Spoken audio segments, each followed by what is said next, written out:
Hello and welcome back. Today we are starting our topic on evolution. We're going to start our evolution topic with the subtopic of natural selection. I'm really going to do a deep dive into what natural selection is, what we know about it, what we've learned since it was first coined. But before we really dive into it, I want to talk about evolution just as a whole. Now, this is a standard from Virginia that we are going to talk about. We're going to talk about it through the scientific lens. That is the only way that I'm going to talk about evolution. And I want you to understand that the concept of evolution will be taught and you will be required to know about it via the science behind what it means to be a theory and what it means for species to evolve. So let's just jump right into it. Before we, jump right into it, we really do need to review what it means to be a theory. Now, the first bullet point is the definition that you were given for what a theory is back in September when we first started doing notes.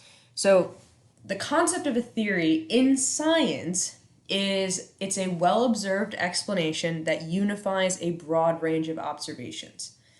And that's great, and you're probably thinking, wow, that's like a really intense definition. I don't even really know what that means. Well, basically in science, when we call something a theory, we're kind of calling it a law. When a scientist says that it's a theory, they don't think of it as a maybe, right? It's not a maybe anymore. It's been tested so many times that this is fact for scientists, and it will be the explanation that scientists use until there is enough evidence in an alternative theory or an alternative concept to, say otherwise. But until that happens, a theory is considered law for science. So let's talk about, theory of evolution. Now, evolution in general is just change over time, right? People evolve over time. You're not the same person you were in kindergarten as you are now. And so the concept of evolution is just change, right? As time continues to move, you will change. Species will change. Everything changes to fit what's happening around them now. When we want to really get specific into biology, you can thank this old guy over here on the screen. That's Charles Darwin. He coined the term natural selection. And the theory of natural selection is the process of how evolution occurs in living organisms. So specifically, we're talking about species that are alive, which makes sense because we're in biology, and biology is the study of living things. But we're looking how they change over time. Okay, he started this at the Galapagos Islands, and if you know anything about Darwin, then you know that he goes hand in hand with the Galapagos Islands. That's where he did all of his research. But he was looking at finches, which are birds, and other organisms that live there, and was able to view their lives over time and see how they evolved. Now, he coined the term natural selection, but there were some requirements for him to actually say that something was going through natural selection. And he had three very distinct requirements. The first was that variations had to be there. And variations are just differences in genetic traits among members of the same species. And you can see that in this picture over here, right? These are clams, I think. I'm not super confident in my sea life, but I think they're clams. And you can tell that genetically they have different patterns, right? They have different striations, like stripes, slightly different colors. They're the same species, but they look slightly different. Phenotypically, they look slightly different, okay? That's a variation. The second requirement is that you overproduce, right? Populations produce too many offspring to survive in the world around them. I don't know if you've ever seen Finding Nemo, but if you have, then you know that fish produce hundreds of eggs, right? At the very beginning of the movie, the really sad part, right? Nemo is one of hundreds of fish eggs there, okay?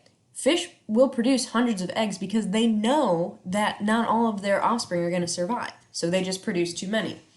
And the third requirement is that they struggle for existence. There's competition within an environment. And I know this is like, well, why would you want to do this? Well, this is how species evolve, because they compete and they outcompete the weaker of the species. So to struggle for existence, right? Environments cannot support the overproduction of offspring. They cannot support hundreds of fish or hundreds of frogs or even like, I don't know, hundreds of deer, whatever. Environments just can't support that. So environments will run out of food or space or whatever it may be, and those species need to then struggle to survive within that environment. And that's where we get the idea of survival of the fittest. So this idea of fitness is that organisms that have the best genetic traits or adaptations for those environmental conditions will survive. So fitness doesn't mean, ooh, I'm so strong, I can lift like 500 pounds. It means I'm going to survive in this environment because my genetic traits make it so. And you can kind of see that in this image, right? You have this bird who is going to be looking for mice to eat. And the mice that are not camouflaged, well, they're not fit for this environment. So although these are the same species, these mice are like, I'm gonna get eaten, right? This bird can see me. I'm definitely gonna get eaten. And you see that, right? The bird is only eating the bird is only eating the mice that he can see.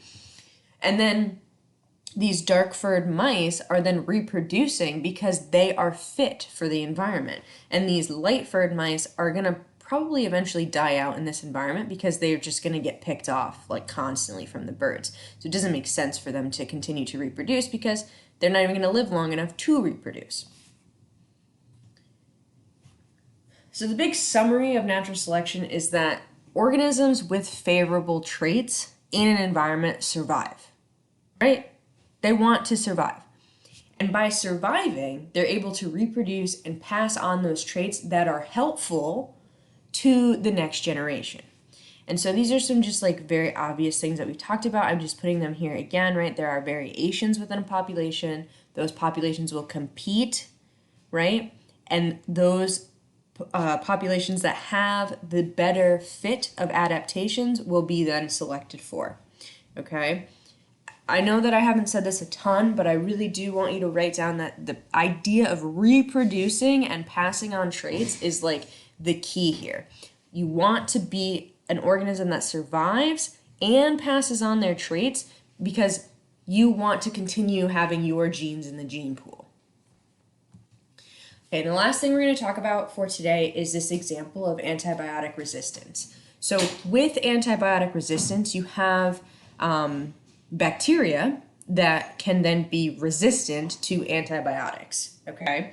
So in this example, which you can see this image below, you have variation within a bacterial population. And in this case, you have these blue, what are these, ovals? I don't know. Ovals that are normal bacteria, and then you have this orange one, this singular orange one that is resistant to antibiotics.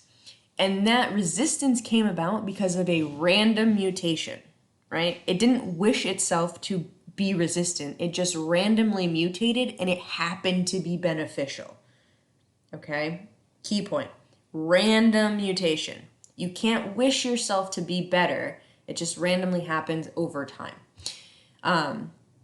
So this bacteria got bathed in antibiotics, and the ones that were normal ended up mostly dying out.